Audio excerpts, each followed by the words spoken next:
Buenos días nuevamente. Damos la bienvenida a los representantes de la Autoridad Fiscal del Estado mexicano, quienes nos hablarán sobre las obligaciones de los notarios en materia de prevención del lavado de dinero, conforme al artículo 55 de la Ley Federal para la Prevención e Identificación de Operaciones con Recursos de Procedencia Ilícita. Recibamos con un aplauso al licenciado Cástor Álvarez Ortiz,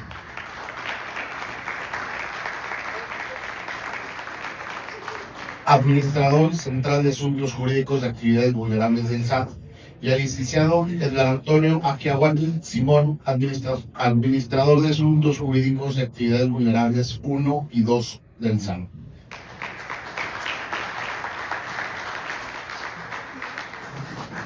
La moderación de esta sesión estará a cargo del notario Luis Miguel Martínez Palomares, presidente de la Comisión de Prevención del Lavado de Dinero del Colegio Nacional del Notariado Mexicano. Bienvenidos.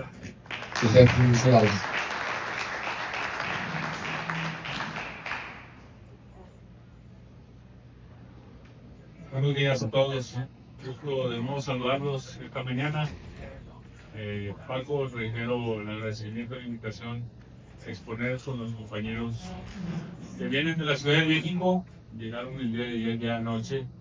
No alcanzaron a tener la convivencia con nosotros, pero el día de hoy, y lo platicamos en el transcurso de la mañana en el desayuno, interesados en transmitir el presente de las visitas de verificación a las cuales todos y en su mayoría aquí presentes notarios pues tenemos un resentimiento y temor al escuchar la definición visita de verificación por parte del SAT. Creo que el provecho que le hemos sacado a estas pláticas es sensibilizar a los notarios y tener en cuenta que no todo es multa, sino hay áreas de oportunidad que el propio notario puede venir a cerrar distintos ángulos dentro de la notaría para poder satisfacer por completo una visita de verificación. Sin embargo, hay otras tantas oportunidades que tenemos para satisfacer obligaciones y los tenemos dentro del testimonio, los tenemos dentro del proceso de identificación a las personas que hacemos en la notaría, entre otras cosas más. Pero sin más preámbulo, doy paso al micrófono al licenciado Castro y a Edgar Antonio, quienes son las estrellas de la presentación el día de hoy. Gracias por acompañarnos. Muchas gracias, Miguel. Después de esta presentación, yo creo que ya tengo que ser muy cuidadoso con lo que hablo. Bueno, pues en principio decirles que para nosotros, buenos días a todas, a todos. Llegamos aquí y siempre que nos invitan a algún lado a participar, nos emociona a nosotros. Y de repente les digo que parecemos como Vicente Fernández, mientras sigan aplaudiendo, seguimos hablando. Pero no, siempre nos cortan. Pero bueno, yo sé que hora y media, 2 horas, pues tiempo suficiente para transmitirles todo lo que nosotros quisiéramos transmitir. Y la información es infinita, la verdad es que es mucha información. Pero sin embargo tratamos de ser lo más rápido, lo más viable, lo más posible, lo más útiles para transmitirles algunas de las preocupaciones y sobre todo dudas que en su caso tienen, ¿no? Hay un tema que generalmente, inclusive el Miguel no lo quieren quitar, pero nosotros no nos dejamos que se del GAFI, ¿no? Pero que es fundamental para nosotros hablar del GAFI, dado que es quien nos rige, es el ente intergubernamental que establece sus estándares y las reglas. Y básicamente porque es un tema, y nosotros queremos dejar muy asentado esa parte, que no es un tema local, no es un tema doméstico, no es un tema de Coahuila, de Torreón, ni de México, es un tema internacional que nos atañe a todos y cada uno de los seres humanos en el ámbito de nuestras actividades y nuestras competencias. Luego entonces para nosotros es fundamental si referimos, aunque sea de manera breve, mientras no los pellizque Luis Miguel, al GAFI, ¿no? Insisto, porque es que nos regula, es que nos fija esos 40 estándares a los cuales nosotros tenemos que ajustarnos y por ende dejar claro que no es un tema que nosotros como autoridad querramos perseguir y de alguna manera funcionar, como bien decía Miguel, la palabra verificación, no, es un tema que tenemos que cumplir a nivel mundial. Luego, pues, el GAFI, denominado Gambia Grupo de Acción Financiera Internacional, como bien decía yo, fijan ciertos estándares que son medidas legales, regulatorias, operativas, que pretenden combatir el lavado de dinero, el financiamiento al terrorismo y el financiamiento a la proliferación, así como las amenazas a la integridad del sistema financiero internacional. Evidentemente que si protegemos el sistema financiero internacional, a nivel doméstico, a nivel nacional, protegemos el sistema financiero mexicano. Las recomendaciones de la GAFI se fijan en estándares internacionales que en todos los países que somos miembros a través de ciertas medidas y circunstancias particulares, que son identificar riesgos del país y desarrollar políticas y coordinación local, luchar contra el lavado de dinero, financiamiento del terrorismo y financiamiento de la proliferación, aplicar medidas preventivas para el sector financiero y otros sectores necesitados, establecer poderes, responsabilidades y otras medidas institucionales, mejorar la transparencia, la generalidad, la información, la titularidad del beneficio de las personas y sus escuelas jurídicas y facilitar la cooperación. El CAFI está integrado por 38 países en 2 jurisdicciones. A su vez hay organismos regionales, así como ustedes se deciden por regiones. Ahorita sabemos que por acá está el presidente de Torreón, ¿no? Está con nosotros, está Salvador, está Francisco Aguirre, que es de Coahuila, ¿no? Un poco la estructura es igual, ¿no? A nivel mundial tenemos el GAFI y a nivel regional tenemos esas organizaciones regionales. Y nosotros como país pues pertenecemos, estamos integrados al GAFI-LAO, ¿no? Que es de Centroamérica. Y bueno, pues atendemos también a los órganos de ella. El GAFI tiene algunas actividades desarrolladas como APFNDs que se consideran como entidades vulnerables y si se dan cuenta son menos de las que tenemos a nivel local, a nivel doméstico. Aquí hablamos de casinos, agentes inmobiliarios, comerciantes de metales preciosos y piedras preciosas, abogados, notarios y otras profesiones jurídico-independientes, contadores, proveedores de servicios, asaltantes y vericomisos.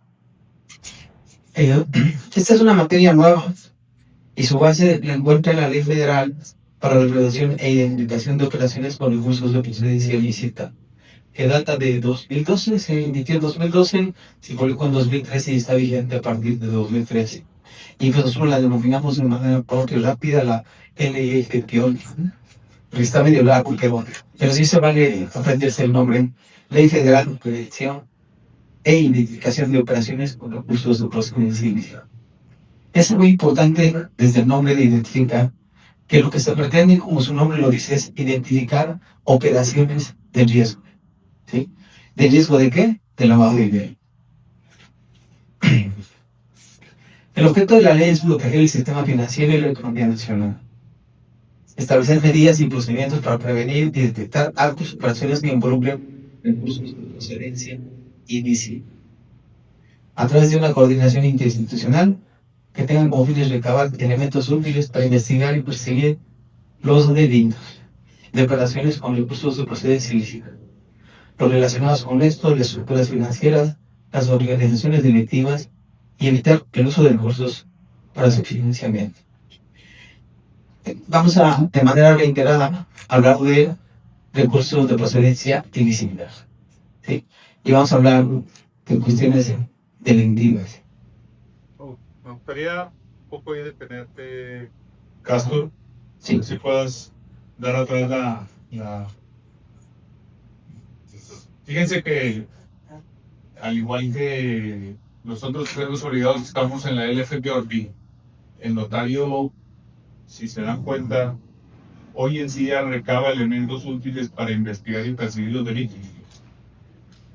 ¿Qué son esos elementos útiles? Pues la identificación de los clientes, la identificación de su domicilio, la identificación de cómo ellos están dados de alta ante el RFC, la identificación de la propia operación que van a llevar a cabo, la identificación de las formas de pago. Todos estos son elementos que recrean en el momento oportuno donde la autoridad persecutora del delito promueve una investigación, recrean la operación particular que se llevó ante el notario y pueden llevar a cabo esa persecución propiamente del delito. Nuestros expedientes como consejo, y lo hemos platicado con Castor y con Edgar, deben de ser lo más claramente posible, buscando que las identificaciones, comprobantes de domicilio y documentos que nos hacen llegar los clientes, pues tengan las características físicas del propio documento que nos acercó el cliente. Y asimismo, el poder informarle a la autoridad cuando tengamos una sospecha de algún delito que se pueda promover.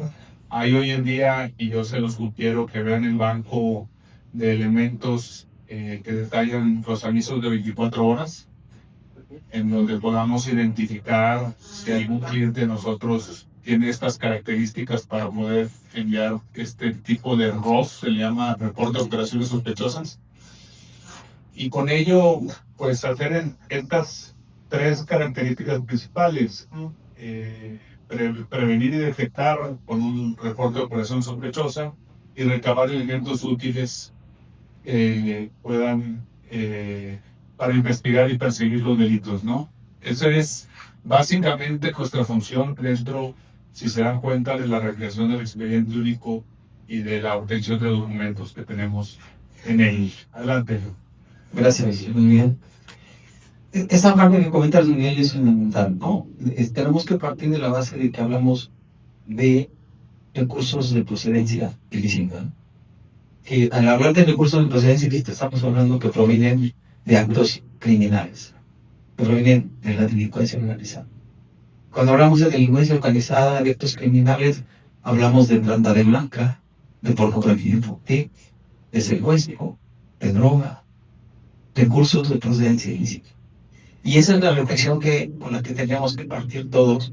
El tema es, yo, sujeto obligado, en este caso, el sector notarial, a una profesión tan pulcra, tan formal, tan honesta, puede ser utilizado como un vehículo para lavar dinero. Y dinero que viene de procedencia de crímenes, de delincuentes. Esa parte es la que tenemos que... Nosotros en el SAD hablamos mucho de cultura antilavado. Pero para eso necesitamos que todos los actores, a través de las acciones que implementamos, generemos esa cultura en nuestro ambiente, nosotros como seres obligados, en la sociedad, en la academia, ¿sí? Y en general, en la ciudadanía, ¿no? Como país. Luego entonces, todo esto va dirigido a eso.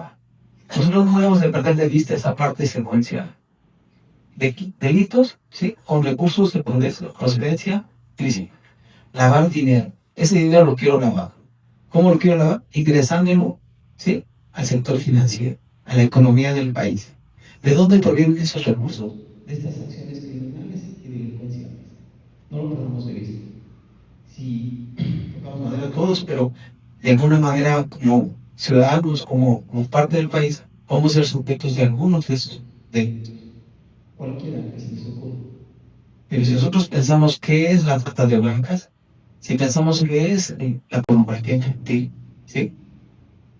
La droga, insisto, el secuestro, mucho, es muy enfático. Y estos delincuentes lo que hacen es a través de una actividad lícita, pública, como la que es el tema del notariado, y otras 16 actividades, pretenden utilizarlos como vehículo para ingresar ese dinero de procedencia ilícita al sistema financiero, a la economía nacional, ¿sí? Entonces, esa parte yo soy muy enfático. Luego decimos que cada vez que nos paramos en alguna ciudad, que amablemente nos invitan, ¿no? Y parecemos como que un escrito rayado, ¿no? Y reiteramos esa parte, pero sí es un tema de cultura. Sí queremos fomentar una cultura antilavado. ¿De acuerdo? Y bueno, pues ya viene la parte que a Luis Miguel y a muchos no nos gusta, que son las facultades que tenemos como autoridad.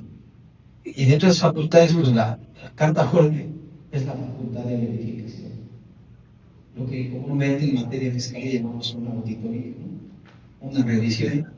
Y ahí es donde, pues, estamos todos ¿no? Nosotros como autoridad queremos decir que, a diferencia de otras acciones, ¿sí? Esta es el SAT, cuando oímos SAT, oímos contribuciones, ¿no? Impuestos. Nos vienen a cobrar. Nosotros no vamos a cobrar. No vamos a fijar impuestos. Inicialmente vamos a verificar el debido cumplimiento de las disposiciones legales. Ley, reglamento, reglas de carácter general, criterios. ¿En qué? En una actividad administrativa. Que en principio no van a determinar ningún impuesto. Ni se acreditan, si deducen, no. Solo van a cumplir con las obligaciones complejas, sí, muy complejas. ¿Sí? ¿Por qué? Porque cada vez los delincuentes y los criminales encuentran mayores brechas, ¿no? De por dónde penetrar para lavar ese dinero de procedencia ilícita. Y la ley, el reglamento y todas las decisiones que aplicamos, pues a cerrar esas brechas. De tal manera que no sean ustedes, insisto, vehículos, solamente vehículos, dejar claro eso, decir, ustedes no son de ninguna manera los objetos, si son parte del esquema. ¿Por qué? Porque tenemos que cumplir con obligaciones. ¿Cuál es nuestra principal obligación? Que lo decía bien Luis Miguel, ¿sí? Identificar las operaciones. ¿Cuáles operaciones? Aquellas operaciones que se están utilizando dinero de procedencia ilícita, ¿no? ¿Cómo identificamos? No es que ustedes generan decir que anden cazando delincuentes, no, hay disposiciones legales que tengo que cumplir. Y es como presentar, quien decía, desde la radiante. No lo sé, pero, por ejemplo, algo que es una obligación muy básica es darnos de alta como sujetos obligados. Me parece que todavía tenemos, aunque parezca, no sé si flexible, pero todavía tenemos esquemas en lo que aparecen algunas actividades o muchos sujetos que dicen, pues yo ni de alta me doy, ¿para qué? Pues si me van a vigilar. El problema es que de todas maneras no vamos a ir y las sanciones van a ser severas. Entonces, desde ahí empezamos, ¿no? Entonces, nosotros como autoridad. Porque fíjate, me gustaría interrumpirte un poco Sí, como con los casos. Nada más para que quede claro el tema de la facultad de la visita de verificación. Que nos amplíen cuáles son los motivos de que un sujeto obligado sea visitado. O sea, que profundicen un poquito en la matriz de riesgo que tiene el SAT para este análisis de distinguir si van sobre un notario, si van sobre una agencia de autos, si van sobre una consultora. Ahorita platicaste, definitivamente han observado ustedes que hay sujetos obligados que no están dados de alta, sin embargo, ustedes tienen algunos elementos dentro de las propias facultades del SAT en general que pudieran distinguir a los sujetos obligados, como son los elementos dentro de la actividad económica. Pero saliéndome de ese aspecto, quiero que amplíen un poquito sobre la matriz que ustedes tienen de análisis para que sea visitado un sujeto obligado. con gusto. Antes de comentar lo que nos pide Luis Miguel, antes de saber cómo cae en Dharma, o sea, cómo me identificas. O sea, aquí ya pedí varias tarjetas, ya tengo, no es cierto. Por supuesto que no es así.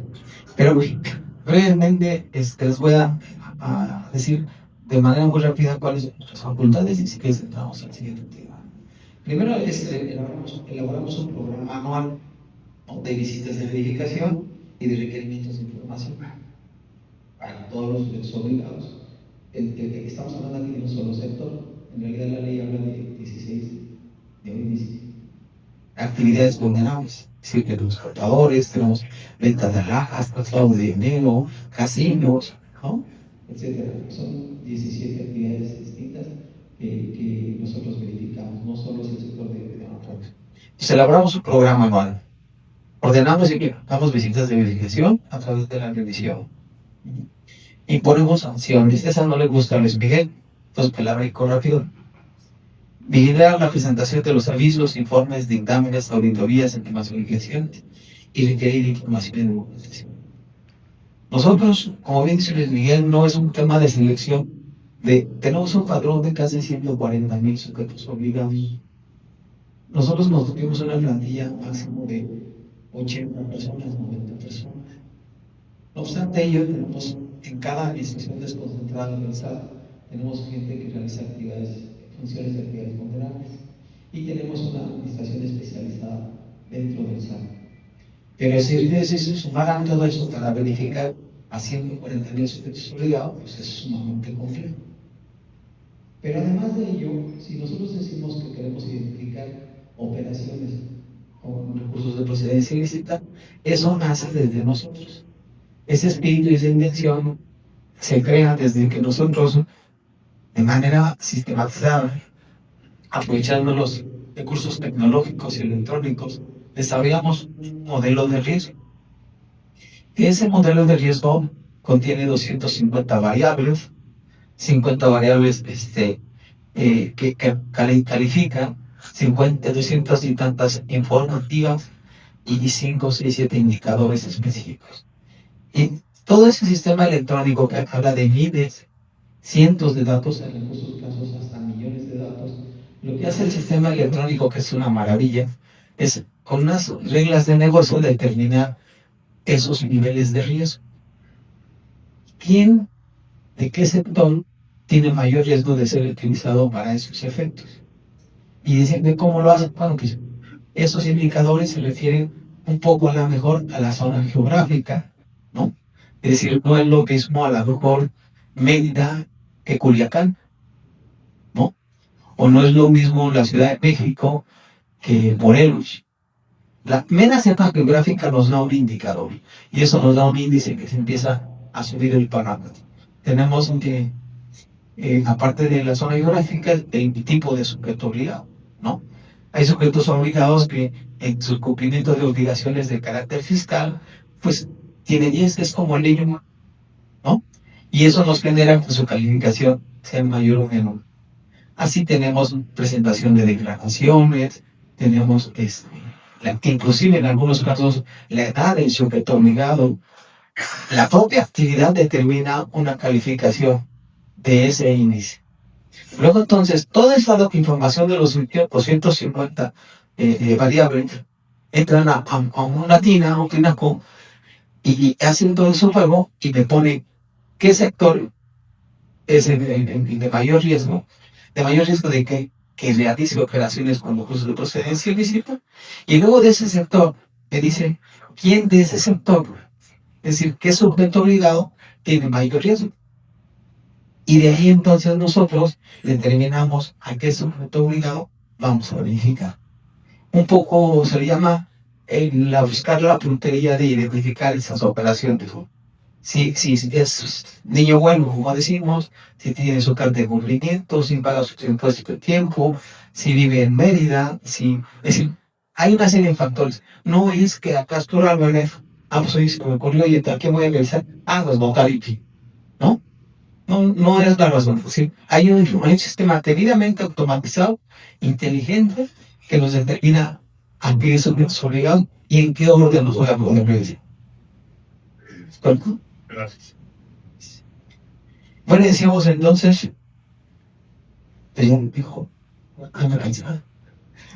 seguimos. Bien, como señaló el licenciado Castro, el SAT tiene un alcance a nivel nacional a través de las 55 administraciones desconcentradas de auditoría fiscal para tener la cobertura necesaria y poder inspeccionar, en su caso, a los sujetos obligados de todo el país. Muy importante, nada más abundando lo que acaba de mencionar Castro, el modelo de riesgo constantemente se actualiza. La información que genera cada sujeto obligado con base en los insumos tecnológicos de los cuales se allega la institución, que son declaraciones, facturación, en esencia, se actualiza este modelo de riesgo cada año con información del año pasado, de tal suerte que tenemos un modelo de riesgos que se va calibrando y actualizando anualmente. Entonces este es un modelo de riesgos dinámico, de tal forma que atiende a los riesgos de que un sujeto obligado sea objeto de operaciones de recursos de procedencia ilícita, midiendo sus riesgos lo más próximos posibles.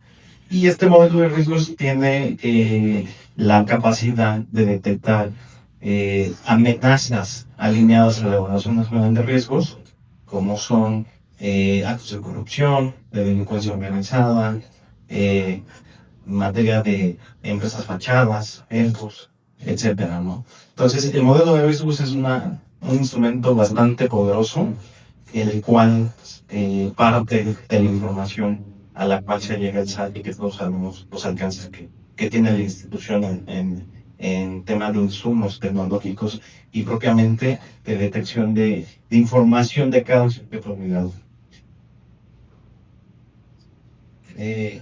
Bien, como comentó Casper, actualmente son 17 actividades vulnerables, 5 retomadas de GAFI como actividades y provisiones no financieras designadas. Los notarios en sí son un pilar, una actividad retomada por GAFI como un autenticador de identidad de clientes, como un autenticador de operaciones inmobiliarias, y GAFI en especial pone atención a la actividad notarial, en este caso del país. Estamos siendo objeto de la evaluación mutua por parte de GAFI, a lo cual también desde la cuarta ronda han puesto especial atención a la actividad notarial.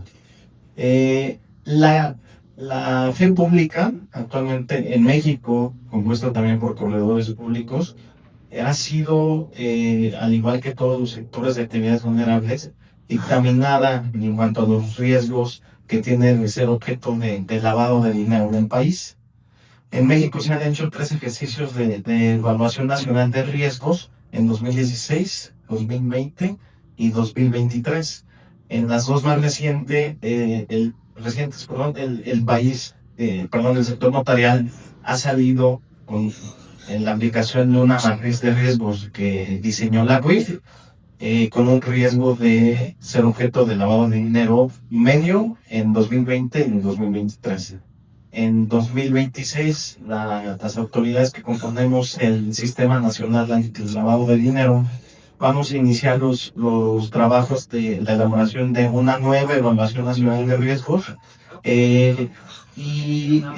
donde se hace partícipe también a los sectores, en este caso al notariado, a través de el envío de cuestionarios. Entonces, es muy importante invitarlos a que si a ustedes les llegan los cuestionarios por parte de la UIC, sean bien atendidos y sobre todo refuercen aquellas medidas preventivas que los notariado cumple oportunamente, porque también vale la pena mencionar que la aplicación de medidas preventivas es un factor importante para fortalecer los riesgos de cualquier sector, ¿no? Sí. Aquí también me gustaría hacer una pausa para hacer un comentario a los colegas.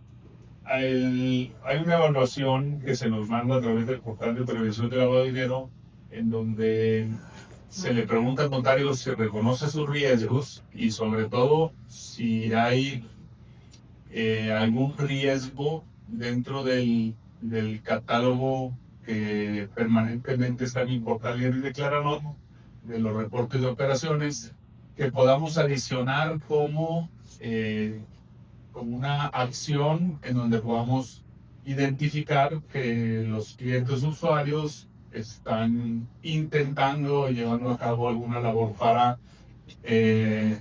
introducir recursos de procedencia ilícita en nuestra actividad. Es bien importante contestarlo por todos en el momento en el que llegue a nuestro portal. Ya el Colegio Nacional en reiteradas ocasiones ha mandado algunas circulares para tenerlo. Sin embargo, hay otro elemento que es muy indispensable para que nuestro riesgo como notario baje. Porque estamos en un riesgo medio, que es el de las visitas de verificación y el que el notario sea lo menos sancionado posible. Si todos nos esforzamos a tener nuestros expedientes únicos con regularidad, correctamente integrados, nuestros avisos enviados a tiempo, la evaluación que nos da por parte del SAT en las visitas de verificación, pues ellos van a decir, los notarios están cumpliendo con la identificación e informando a tiempo de los avisos. ¿Sí? Esto no quiere decir que la delincuencia, bajen nuestros factores de delincuencia en México y que sobre esa se perciba que pueda ser el notario utilizado para lavar dinero. Sin embargo, es un factor indispensable para que nuestra evaluación baje y seamos un riesgo bajo. ¿Sí? Con un riesgo bajo, la evaluación de estos factores de los que ellos hablan para que un notario sea visitado o un sujeto obligado de cierto sector sea visitado también baja. Entonces, entre más regulación llevemos en nuestras notarías, también los factores de riesgo bajen para que el notario sea visitado en una visita de verificación.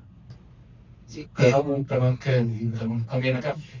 En ese sentido también, o sea, quisiera saber qué áreas de oportunidad presenta en específico el artículo 55 en sí. ¿De la regularización? Sí. Ahorita lo vamos a tratar. ¿Quieres ir directo a lo que te interesa? No. Sí, a nosotros nos interesa mucho. Ese es un artículo en el cual nosotros participamos de manera directa y yo casi lo llamo el artículo de notarios. Porque también Ricardo, Luis Miguel, fomentaron mucho esa parte, participaron mucho en el desarrollo y los ajustes que se realizaron a este artículo. Pero sí, si gusta, vamos a irnos ya muy rápido. Ya entramos al 55 porque tiene mucha carne. Pero sí, yo sí esperaría que todo esto que acabamos de decir, sí lo hagan que se consideren porque, es decir, a mí no me platicas nada, a mí más dime cómo me puedo regularizar y ya, no se va. Necesitamos que sepamos por qué es importante cumplir. ¿De qué estamos hablando? ¿Sí? Que de repente esa reflexión, insisto, de delincuencia organizada, de lavar el dinero y que son delincuentes, que son criminales y que ese dinero lo pretenden introducir, insisto, al sistema financiero a través de nosotros, pues. Nosotros notarios que realizamos una actividad lícita, pública, limpia, formal, ¿sí?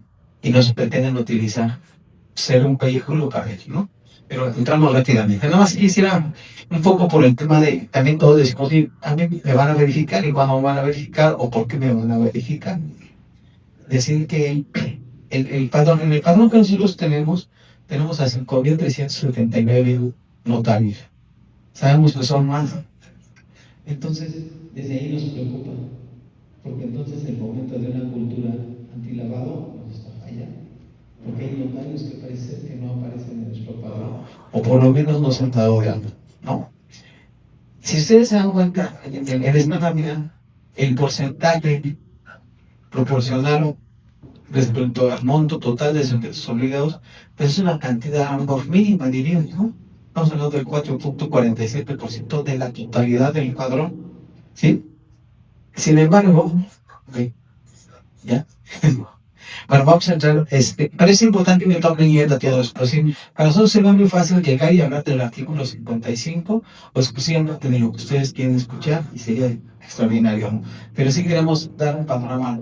En este poco tiempo, la verdad es que no nos alcanza, pero por eso cada vez que nos inviten, nosotros vamos a donde nos digan, y Luis Miguel y Ricardo y todos ustedes, Chava, nos inviten, ahí estamos, ¿sí?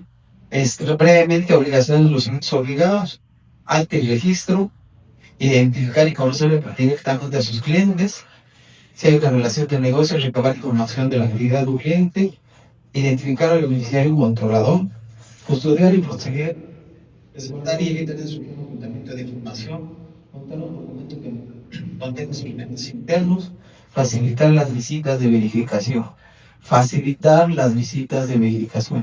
Ayúdenos, ¿sí? Si ustedes nos ayudan a que realizamos una verificación, no ponemos que no tienen el expediente porque no nos lo dieron. Y no los ocultamos porque no nos dan el aviso y los ocultamos, ¿no? La idea es que haya una reciprocidad. Acuérdense que los notarios, bien decía Luis Miguel, ¿sí? O Edgar, estamos hablando con los gatekeepers, ¿no? Vigilantes del cumplimiento. ¿Por qué? Porque es un sector muy formal. Porque auxilia, porque sus sistemas de control son muy buenos, ¿sí? Por eso necesitamos eso. Y por eso estamos que faciliten las visitas de verificación. Presentarán esos informes ante la UIM por medio de esa Y bien, iniciamos con el tema de la visita de verificación y el procedimiento sancionador, ya en materia del artículo 55 que vamos a abordar.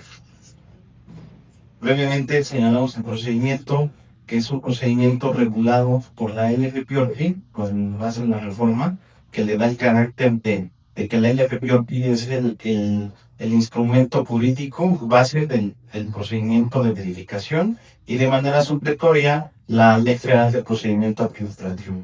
Sin embargo, ahorita al carecer aún la LFPORPI de reglas adjetivas, nos seguimos remitiendo a la LFPA, la Ley Federal de Procedimiento Administrativo, que inicia con una orden de visita de verificación.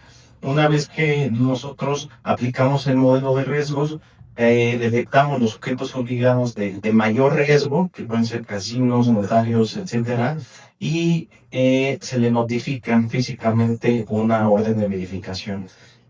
No se regula el procedimiento por código fiscal, no es un ejercicio de facultades de verificación de comprobación en materia fiscal, porque todavía a la fecha nos encontramos mucho con esta confusión al llegar el SAT a tocar la puerta en una visita. Entonces se regula por este procedimiento especial y se solicita al sujeto obligado una serie de requerimientos en torno a las operaciones vulnerables que el sujeto obligado haya realizado. Entonces, primera recomendación, hay que tener un filtro de operaciones vulnerables para que cuando llegue el SAT, ustedes le faciliten esta tarea, porque bien sabemos que no todas las operaciones son materia de la ley. Entonces, el verificador lo que les va a solicitar es este filtro, un control de operaciones vulnerables que va a dar inicio a los requerimientos y de ahí vamos a partir. Eso puede ser en un Excel o puede ser en una memoria USB, que son ya expedientes virtuales, etcétera. Sí, claro. Puede ser bajo estos mecanismos. Muy importante mencionar que los instrumentos de almacenamiento con una USB sean cuidadosamente utilizados. Nos hemos encontrado en la práctica que llegamos, metemos la USB y está dañada, no tiene información. Entonces, eso se hace constar en el expediente porque sí ha pasado. Hay cosas que parecen muy simples, pero que en la práctica suceden. Entonces, mucho cuidado con ese tipo de atención. Lo más importante es que ustedes tengan su repositorio electrónico documental, o sea, pero que conste para esa importación. ¿Cómo la traslademos? Como bien dicen, puede ser vía USB, puede ser, o sea, hay muchas vías. Sin embargo, puede suceder que metes la memoria y no aparece nada. Pero pues te volteas y le dices, oye, la memoria, otra memoria, ¿no? Sí, lo importante es que se tenga la documentación, soporte electrónica o documentalmente. Y en el momento que me la requiera, yo la puedo aprender.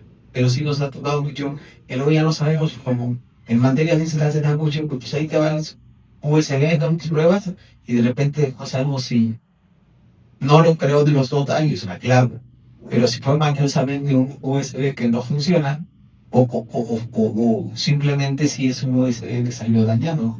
Pero es curioso que algo que te estoy pidiendo, cuando yo lo pretendo leer, pues no tiene la información.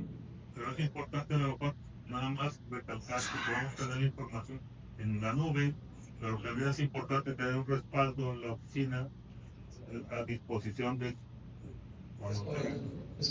Contar con la información.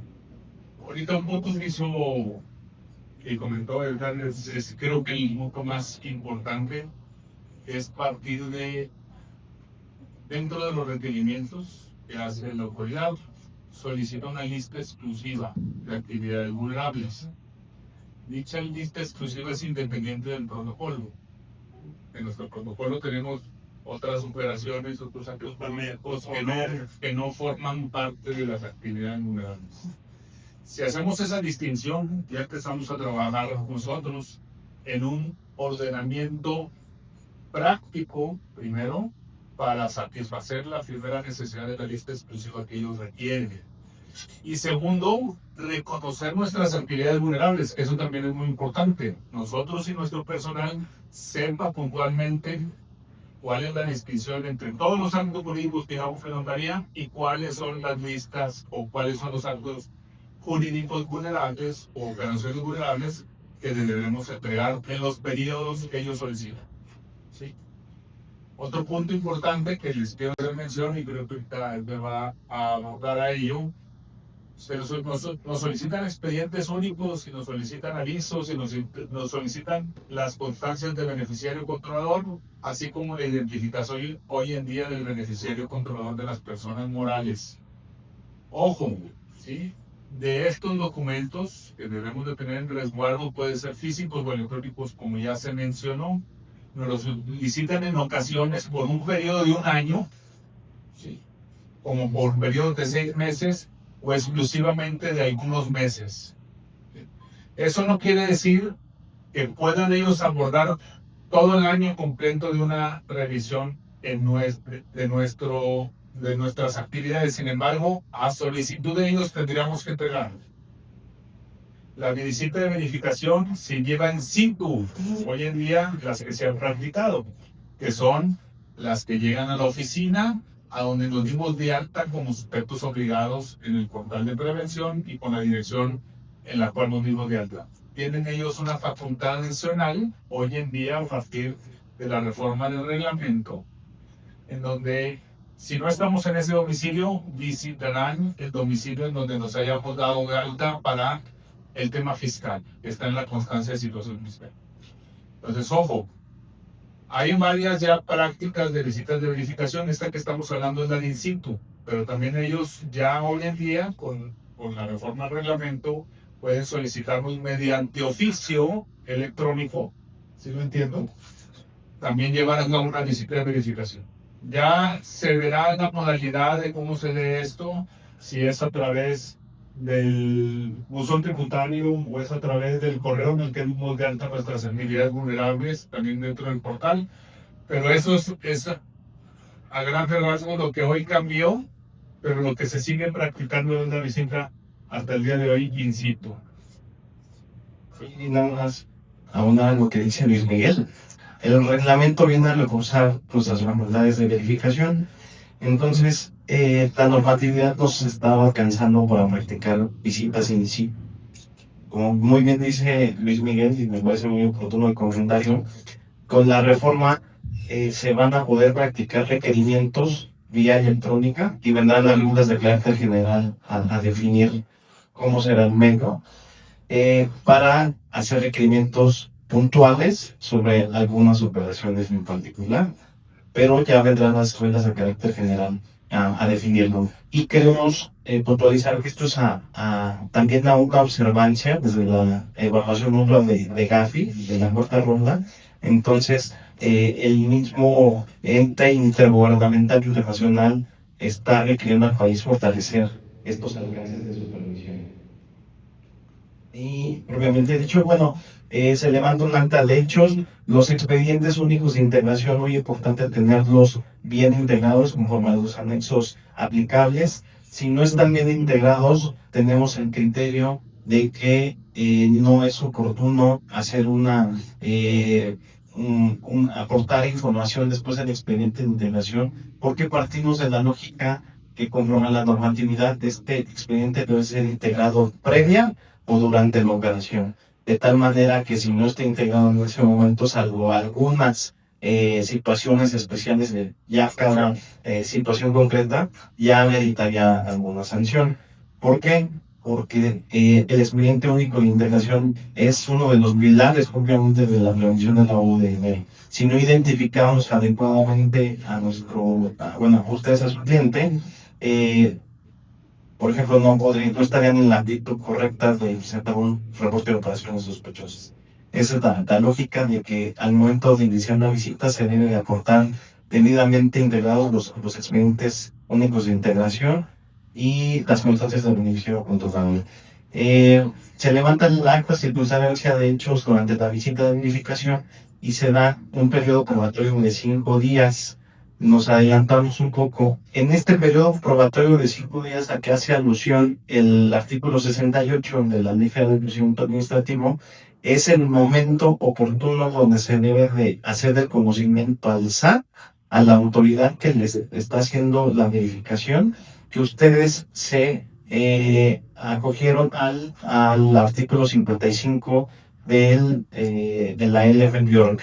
Es decir, no la normatividad hoy vigente, que es el artículo 55 del LFBIORC y 55 bis del reglamento, no refieren otro momento en que se deba de hacer el conocimiento del SAT esta situación. Nos hemos encontrado mucho con esta confusión y estamos recibiendo actualmente algunos escritos de sujetos obligados donde sin que se les esté ejerciendo una verificación, llegan y nos dicen, oye, yo ya adopté el beneficio del artículo 55, pero esto es incorrecto. Genera cargas administrativas hacia ustedes y hacia nosotros, y no es lo que pretendemos. Si ustedes son objeto de una verificación, el momento en que deben hacerlo de conocimiento a la autoridad que los está verificando, que puede ser el SAT de Tamaulipas, de Torreón, ante esa autoridad es que deben hacerlo de conocimiento en este periodo de 5 días, a que, insisto, señalado en el artículo 68 de la TFPA. Sí, y yo quiero abordar un poquito más este tema para que quede muy claro y asentado lo que Paco por aquí comentó sobre el programa de autorregularización. El programa de autorregularización se realiza previo a la visita de verificación, pero cuando se le participa el SAT que estoy llevando este programa de autorregularización en este periodo, cuando ya hayas tenido la visita de verificación. Previo a esto, no tenemos que notificarle nada al SAT de una regularización que estemos haciendo dentro de nuestros expedientes únicos, dentro de nuestros anuncios. Eso hay que ser bien puntual ahí. ¿Por qué? Porque es lo que precisamente Edgar acaba de comentar. Genera una carga administrativa para ellos de recibir la documentación, recibir todo un programa, un desplazamiento a lo mejor por parte de nosotros de información, ¿sí? Que ellos no necesitan en este momento. No lo necesitan sino hasta que nosotros lo hagamos valer en este periodo de pruebas, una vez que hayamos iniciado un periodo de verificación por parte de ellos.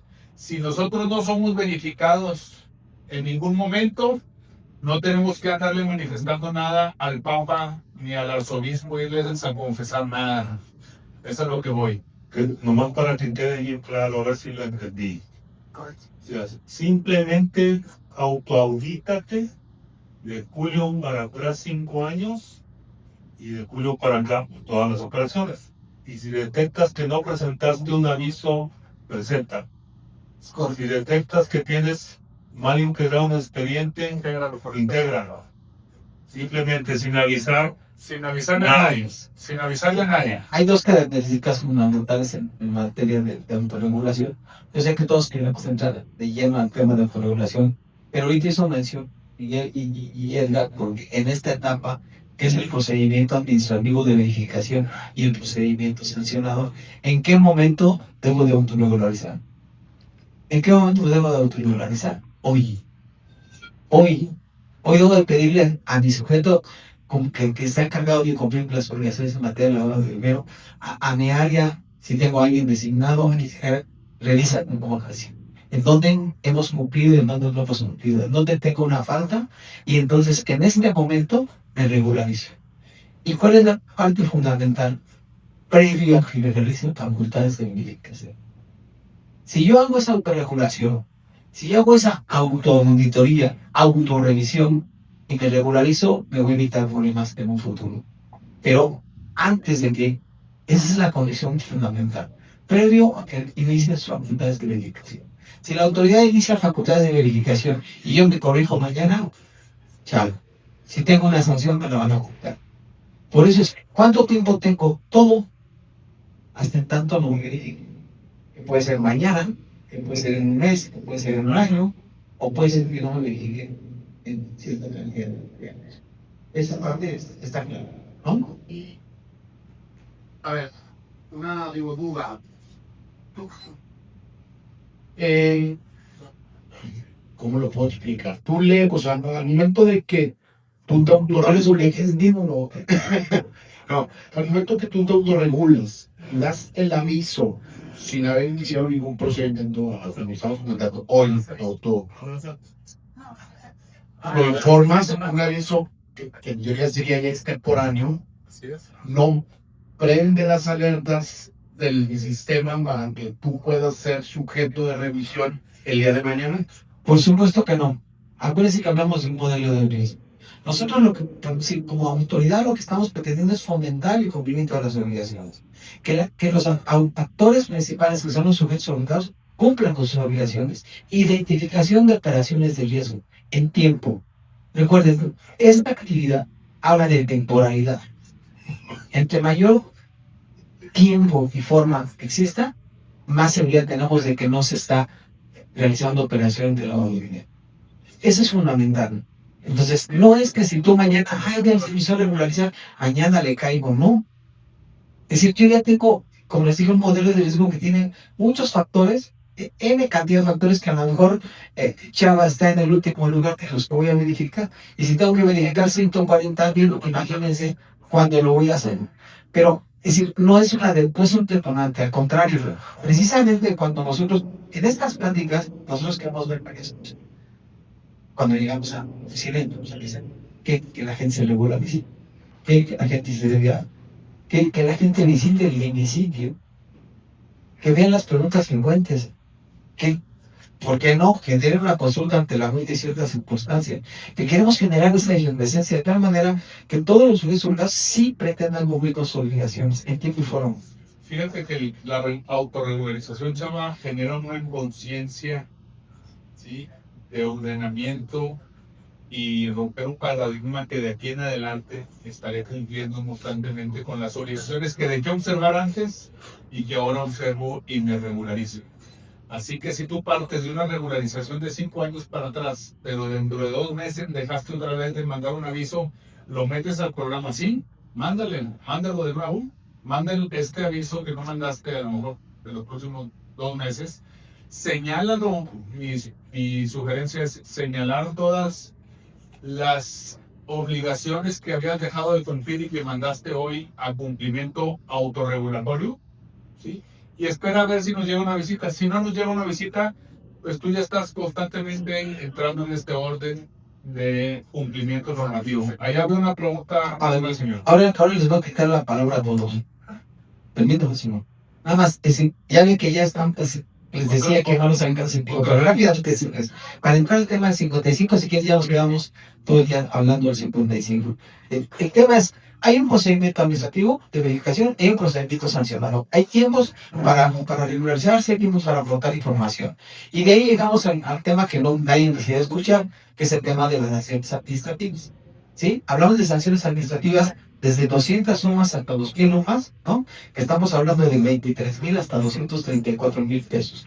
Y hablamos de 10,000 lumas a 65,000 lumas, que estamos hablando de 1,173,000 pesos por cada operación omitida, o por cada infracción. Es eso, multas millonarias. Y eso nos lleva entonces, ¿qué oportunidad tenemos con el artículo 55 de autorregularizar? Estoy en la gloria. ¿Cuántos sujetos obligados, cuántos tienen la oportunidad de que si yo en un mes o en 15 días lo voy a revisar, ¿por qué no se autorregulariza? ¿Por qué no omite una sola multa de 1,143,000 pesos? Imagínense si tiene 10 multas, ¿cuántos millones son? O de 253,000 pesos si tiene 100 multas, porque ¿cuántas operaciones realizan? Luego entonces, recomendación, y entramos al 55 y ya no les quitamos su tiempo. Tengan una área exclusiva. Capaciten a la gente que realiza la actividad de actividades culturales. Ustedes, métanse a la ley, estudien la ley, analícenla. Sé que tienen 1,000 cosas, cientos de cosas que a lo mejor son prioritarias. ¿sí? El tema es que con una multa que me ponga el SAT, con una verificación de 10, 5, 7 multas, ¿por qué? Porque se omitió el identificar, porque no presentaron el aviso, porque la persona que yo designé fue el contador y no un especialista, o porque nadie lo está revisando. Por eso es importante, y por eso quiero llegar al monto de las multas. Son sumamente fuertes, son sumamente pesadas, y yo tengo siempre una broma que hace que salga yo casi corriendo. Puede ser que ahorita uno de mis verificadores del interior de la República se esté acercando a su domicilio para mañana verificar el lunes un acto de verificación. Que la acabo de ganar, ¿no? ¿Por qué no nos montamos en ese extremo y decimos, a ver, ¿qué dice el 55? Por eso le entiendo que todos quieren entrar al 55. ¿Qué dice? ¿Por qué no lo leo? ¿Y por qué no lo implemento de manera inmediata mañana, pasado, el siguiente día? Y me aboco, le dedico tiempo y dedico recursos y dedico personas para que se regularice antes de que llegue el SAT. ¿De acuerdo? Ahora sí, hablemos todos del 55. Si un poco es transmitirles por qué me importa eso. Para que quede claro que dijiste señálalo hacia el interior, no a la autoridad. O sea, haz una lista de deficiencias para poder solventarlo. ¿A eso te referías? Así es. ¿Por qué? Porque con la reforma de julio del año pasado, la facilidad de autocorrección se amplía al total de infracciones en que hubieran incurrido. Antes de la reforma decía únicamente y por la primera infracción. Ahora, con motivo de la reforma del 16 de julio, se amplía a la posibilidad de regularizarse de todas las infracciones en que hubiera incurrido el sujeto ligado. Y que esto tiene que ser la autocorrección de manera previa al inicio de las facultades de verificación. Es decir, si iniciamos una visita de verificación, ya no sería oportuno presentar un aviso, por ejemplo, ¿no? Ya no sería materia de regularización. Y es más, ya no sería aplicable la regularización porque tiene que ser respecto del total de las infracciones que hayan sido regularizadas de manera previa al ejercicio de las facultades de verificación. Eso creo que lo tenemos claro. Perdón, ahí hay una precisión. Hay quienes decían, oye, si me regularizo solo de 5 y de 100 no me determinas por las 5, no. Si no te regularizas de la totalidad de tus omisiones, te sancionan. Eso es bien importante. Pues sí, hay que leer el artículo. Sí, y fundamental, y que acá decirles Miguel. Se pueden autorregularizar perfectamente cada uno de ustedes, voltearse, dice, yo lo hago todo bien. Pues sí, pero date una vuelta y chécame cómo está todo esto. ¿Por qué? Porque eventualmente, ante una determinación que yo haya sido omiso, me van a sancionar. Y yo no quiero que me sancionen, ¿sí? Me volteo, corrijo. Pero nadie tiene que presentar ningún escrito. Ni tienen que presentar ningún oficio, ni tienen que ir a tasar, ni decirle, oye, yo ya me regularicé. No me tienes que venir a Cacaria que ya se regularizaron. Regularícense. No tienen que realizar ninguna actividad administrativa extraordinaria. Y ahora que me conteste examen, digo, en paréntesis por ahí, nos enteramos que hay quienes están ofreciendo autorregularización y dicen, ya cuando yo le presente el oficio al SAT que ya te autorregularizaste, ya estás libre. Como si Yo tengo una pregunta. En el caso de la regularización, ¿es de este año 5 hacia atrás o del quinto o del primer año hacia acá este año? la autoridad tenemos facultad para verificar y prescriben y caducan las carpetas de verificación 5 años para atrás. Si tú te regularizas de aquí hacia atrás 5 años, si tú tienes sanciones o tienes omisiones entre 6, 7, 8 años antes, yo no las puedo verificar. Pero entonces, no te voy a verificar. Sí. Una autorregularización efectiva serían 5 años para acá. Calendario. Sí. Estamos hablando de un calendario, sí. ¿Por qué? No. Es que hay que hacer esa aclaración. Aquí no hay temas fiscales. El único tema fiscal que hay aquí es que es el SAT y que se utiliza la fiesta. No, pero vamos a ser objetivos. Esta es una ley de procedimiento administrativo que da las facultades. De hecho, la propia ley y el reglamento establece que las visitas de verificación solamente pueden ser 5 años, aún y cuando ya nuestra obligación es de mantener los expedientes únicos, los avisos y las constancias de beneficiario controlador por 10. ¿Por qué? Porque para ellos la facultad que tienen de verificación. Vamos a partir que hay dos tipos de visitas, ¿sí? La de verificación vía CENSA con la facultad o con la propia autoridad de observar todas nuestras obligaciones que partimos desde la alta en el padrón de sujetos obligados, la verificación del domicilio, entre otras tantas más. Pero otras son las visitas de verificación que pueden practicar la autoridad persecutora del delito de lavado de dinero, que son la propia fiscalía, que son la unidad de inteligencia financiera u otras. Por eso se le da ahora nuestra obligación de carga administrativa es de 10 años y mantener esos expedientes, Correcto. con independencia de que ellos son 5 años, ¿verdad? Así es. Y 5 años lo vivimos de aquí hacia atrás. Exclusivamente. Sí, que quede bien claro, porque y queremos irnos con algunas cosas de aquí. Insisto, que visiten el municipio. 2, que se autorregularicen. Por lo menos 50% de que se autorregularizan, ya valió la pena para nosotros el haber estado aquí. ¿Sí? Y tratar de transmitirles el tour. Cumplan con sus obligaciones en el tiempo. Yo 2 puntos para concluir. Por dudas que hemos recogido. Van a apagar la luz. Las dudas que hemos recogido recurrentes en torno al 55 y el 55 bis. Nos dicen, si yo ya me regularicé, ya fui objeto de verificación y ya se hizo de conocimiento al SAT, eso por única ocasión es sobre el total de las infracciones. Sin embargo, el segundo párrafo del artículo 55 nos dice que cuando ya se ha hecho uso de este beneficio, en la segunda, no dice segunda ocasión, dice el beneficio será la reducción del 50% de las multas aplicantes. Y se hará desconocimiento en el procedimiento sancionador, que es el plazo de 15 días a que hace referencia al artículo 72 de la Ley Federal de Procedimiento Administrativo. Y nos han preguntado, oye, ¿y este beneficio puedo hacerlo en la segunda ocasión o puede ser la segunda, tercera, cuarta? La ley no hace referencia a ninguna limitante, entonces entiende que voy a hacerlo en la segunda, tercera, cuarta ocasión, que esperemos que no sea ninguno de los casos, ¿verdad?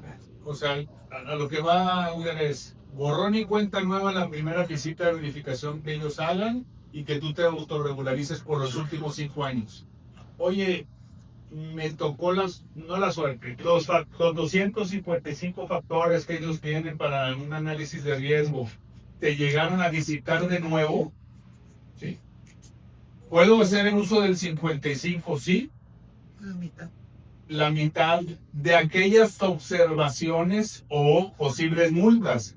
Pero me llegó una tercera, una cuarta, una quinta visita. ¿Puedo hacer el uso del 55? Sí, al 50%, como lo establece, al 50% del descuento de las multas, como lo establece el artículo 55. ¿A dónde va esto? Que tenemos la oportunidad de autorregularizarnos las veces que sean necesarias. La primera es borrar mi cuenta nueva de todas. La segunda es borrar mi cuenta nueva de todas, pero si ellos detectan una posible multa, se sujetarán a solamente llegar hasta el 50% del valor de la propia multa que pudieran sancionar. Estamos como las ofertas, ¿no? Se van disminuyendo. Pero eso es en segunda y tercera visita, ¿no? Es decir, en la primera visita no hay descuento en caso de que surja alguna oferta. Mientras nosotros no realicemos ninguna visita, están dentro del 100%, ¿no? Vamos a decir, el 100% de descuento. Que no es descuento porque la ley dice no determinará, no hay descuento ni hay condonación, simplemente, aunque ustedes tengan una falta, si ya la regularizaron, yo no voy a determinar. ¿No? Ese es el 100%. El otro, el 50% es la oferta disminuye. En una segunda, pues, si tú te regularizaste ya alguna vez, yo tengo ese registro que te regularizaste una vez y te verifico, solo te voy a poder determinar el 50% de la multa. Pero en este foro y con el sector notarial queremos llegar a que se vaya al 100, ¿no? Hay que aprovechar la oferta, pues. Pero quien puede aprovechar la oferta son ustedes. Si ustedes no toman esas medidas y no están ahorita marcando y a ver quién ve actividades vulnerables en el español, o en notaría, ¿no? ¿Y qué hace? ¿Quién es? ¿Y está capacitado o no está capacitado?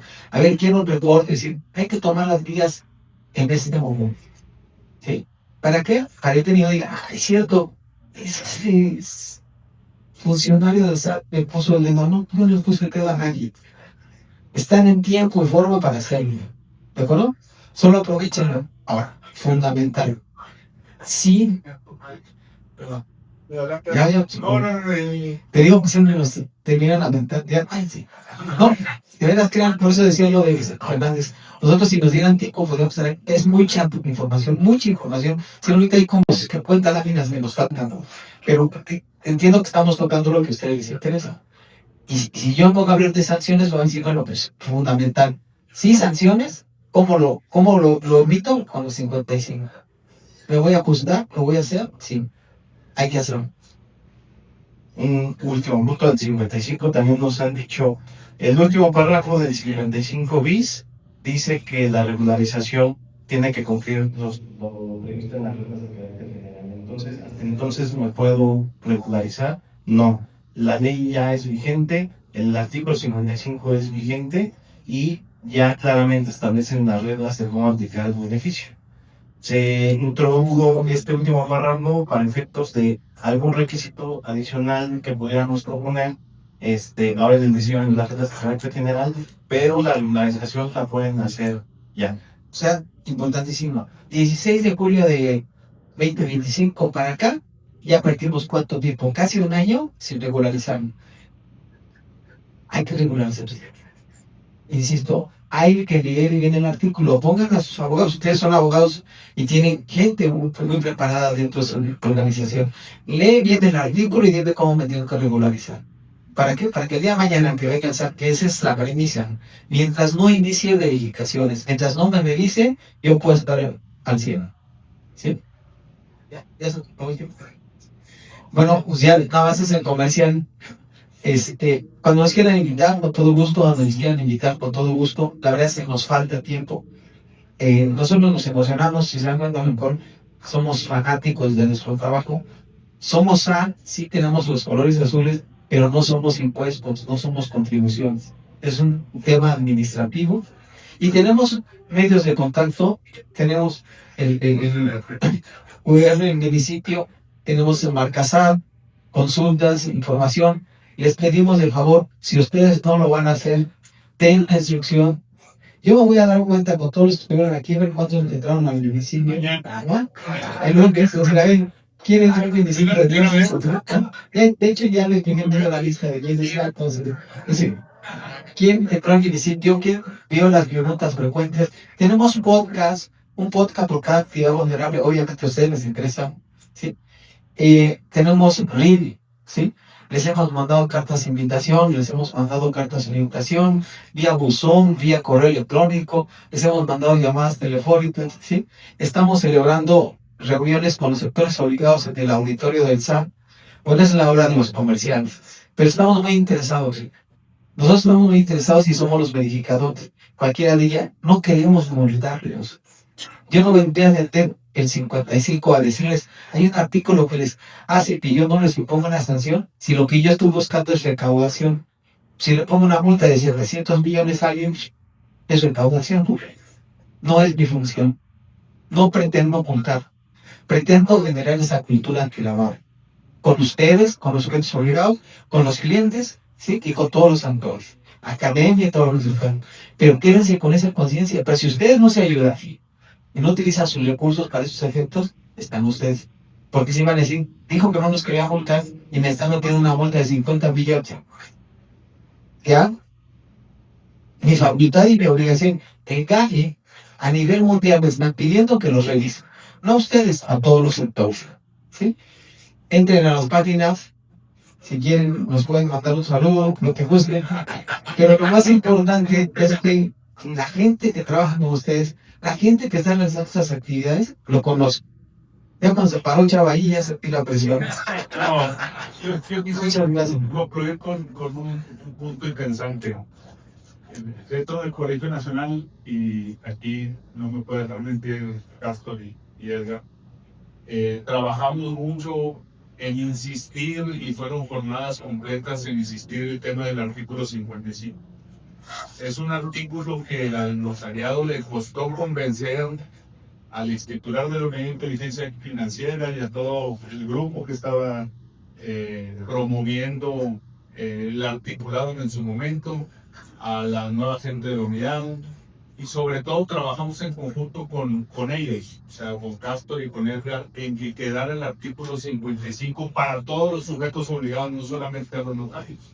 Porque definitivamente nosotros observamos las operaciones vulnerables que pasan ante nosotros. Nosotros no nos beneficiamos realmente de la compraventa que hace el cliente o que vende del inmueble que vende el cliente. Y ellos lo saben.